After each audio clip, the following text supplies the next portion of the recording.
वार खत्म होने के बाद सिंगापुर की हालत बहुत बुरी हो गई। कत्लो गारत यहाँ पर आम होने लगी, बेरोजगारी बढ़ गई, इंफ्रास्ट्रक्चर पूरी तरह से तबाह हो गया, लोग भूखे मरने लगे। इन्होंने देखा कि इनकी कंट्री के साथ सबसे बड़ी प्रॉब्लम यह है कि इनके पास कोई भी नेचुरल रिसोर्सेज नहीं है, ना इनके पास कोई ऑयल है और ना ही कोई मिनरल। ये अपने गवर्नमेंट एम्प्लॉयज को इतनी सैलरी देते थे ताकि वो करप्शन का सोचे भी ना। आज से 60 साल पीछे सिंगापुर को अगर देखें तो ये दुनिया के वर्स्ट कंट्रीज में से एक था। गरीबी अपनी पीक पर थी, एक वक्त का खाना ना मिले की वजह से लोग भूख से मर रहे थे, जगह जगह क्राइम देखने को मिलते थे, पॉलिटिकल इंस्टेबिलिटी थी, मुल्क के अंदर कोई नेचुरल रिसोर्सेज नहीं थे, ओवर पॉपुलेशन थी। सिंगापुर में 1 स्क्वायर किलोमीटर के एरिया में 7,000 से भी ज्यादा लोग रहते थे।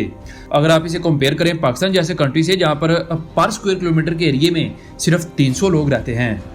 लेकिन अगले कुछ ही सालों में सिंगापुर की किस्मत पूरी तरह से बदल गई।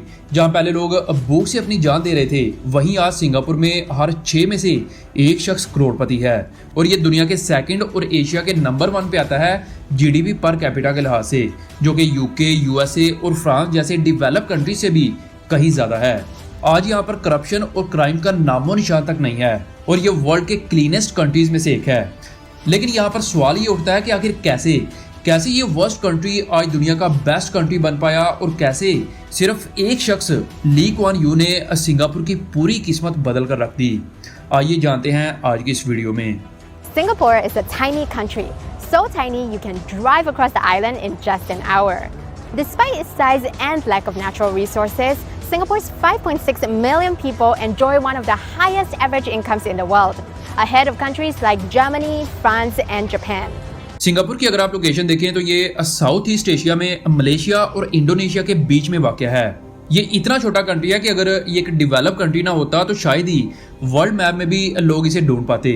अगर आप वर्ल्ड मैप ओपन करके कई बार जूम करके देखेंगे, फिर जाके आपको सिंगापुर का ये छोटा सा आइलैंड देखने को मिलेगा जो सिर्फ 734 स्क्वायर किलोमीटर के एरिया पर फैला है। वहीं अगर इसे कंपेयर करें पाकिस्तान के कैपिटल सिटी इस्लामाबाद से तो ये इससे भी छोटा है। इतने छोटे से कंट्री में अप्रोक्स 57 लाख लोग रहते हैं। सिंगापुर का नाम मलाय वर्ड सिंगापुरा से आया है, जिसका मतलब है शेरों का शहर, जहां सिंपा का मतलब शेर और पूरा का मतलब है सिटी। जनवरी 1819 में एक ब्रिटिश गवर्नर स्टैमफोर्ड सिंगापुर पहुंचा। इसे जल्दी पता चल गया कि ये आइलैंड एक नई पोर्ट बनाने के लिए बेस्ट जगह है। इस वक्त सिंगापुर पर जौहर के सुल्तान अब्दुल रहमान का कंट्रोल था। स्टैमफोर्ड और सुल्तान के दरमियान डील हुई जिसमें ब्रिटिश सिंगापुर को हर साल $5,000 पे करेगा, बदले में उन्हें सिंगापुर की पोर्ट ट्रेड के लिए इस्तेमाल करने दिया जाए। स्टैमफोर्ड के सिंगापुर पहुंचने से पहले यहाँ पर 1,000 के करीब लोग रहते थे, लेकिन पोर्ट बनने के बाद 1860 तक ये आबादी 80,000 तक चली गई। 1890 तक सिंगापुर में रबर का कारोबार अपने अरूज पर था। फिर वर्ल्ड वार 2 के दौरान जापान ने सिंगापुर में ब्रिटिश कॉलोनीज पर अटैक किया और 15 फरवरी 1942 को 60,000 ब्रिटिश सोल्जर्स ने जापान के सामने सरेंडर कर दिया। जापानीज न्यूज़पेपर्स ने इस विक्ट्री को बड़ी कामयाबी के तौर पर मनाया।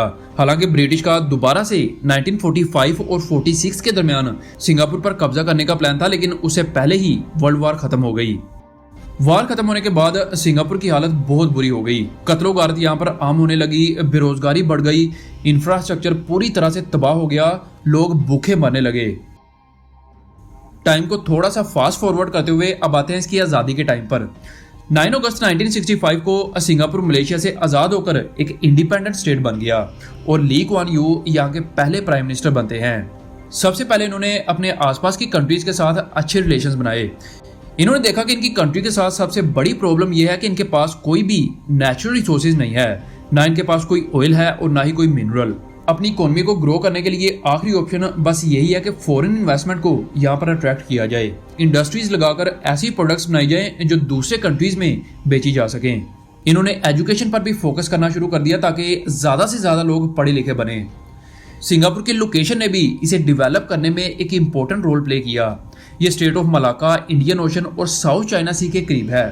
तो प्लान के मुताबिक इन्होंने फैक्ट्रीज, मैन्युफैक्चरिंग पर काम करना शुरू कर दिया ताकि लोगों को जॉब्स मिले, मुल्क में अनएम्प्लॉयमेंट को कम किया जा सके। ली कुआन यू का मकसद ये था कि ये भी सिर्फ शुरुआत है, असल में ये चाहता था कि सिंगापुर दुनिया की टॉप इकोनॉमीज में से एक बने। देखिए, अगर एक कंट्री को डेवलप होना है तो सबसे इम्पोर्टेंट जो चीज़ है वो उसकी फाउंडेशन है। जो कि स्ट्रोंग होनी चाहिए। और सिंगापुर ने भी बिल्कुल ऐसे ही किया। ये अच्छा फाइनेंशियल सिस्टम लाए, स्टेबल और मोस्ट ऑनेस्ट गवर्नमेंट इस्टेब्लिश की।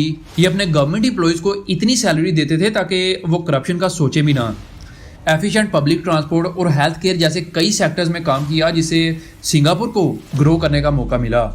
यूएसए और यूके से इंस्पायर होकर इन्होंने अपनी इंडस्ट्रीज़ को खुली छूट दी, इन पर कम से कम टैक्सेस लगाए। आज सिंगापुर में 4200 मल्टीनेशनल कंपनीज हैं, जिसकी एक बड़ी वजह यहाँ पर बहुत ही कम टैक्सेस हैं।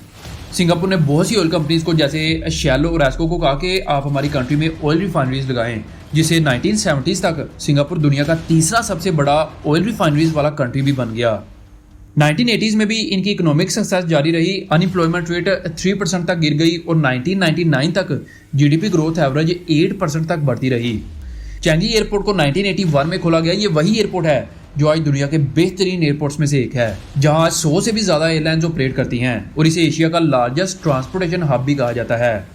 खैर, इनकी पोर्ट दुनिया की बिजिएस्ट पोर्ट में से एक बन गई और 1990 में ली कुआन यू ने सिंगापुर के प्राइम मिनिस्टर के ओहदे से इस्तीफा दे दिया और लीडरशिप गू तुंग को दे दी, जो सिंगापुर के दूसरे प्राइम मिनिस्टर बने। लेकिन इस ग्रोथ के साथ इसे एक अट्रैक्टिव प्लेस बनने की भी ज़रूरत थी। 1970 में सिंगापुर ने बड़े स्केल पर लैंड रिक्लेमेशन प्रोजेक्ट का आगाज किया। इस जमीन को ऑफिस अपार्टमेंट्स के लिए अक्वायर नहीं किया गया था, बल्कि इसे इंटरटेनमेंट हब के लिए इस्तेमाल किया जाना था, जिससे सिटी के स्काईलाइन को चेंज किया जा सके।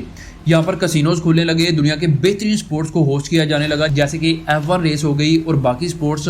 असल में सिंगापुर उस रीजन के अमीर तरीन इंसानों के लिए एक मैग्नेट की तरह बनने लगा, जहाँ पर लोग आते, वहाँ की नाइट लाइफ को एंजॉय करते, कसिनोज में पैसा खर्च करते और इसी के साथ साथ वहाँ पर पैसा इन्वेस्ट भी करते।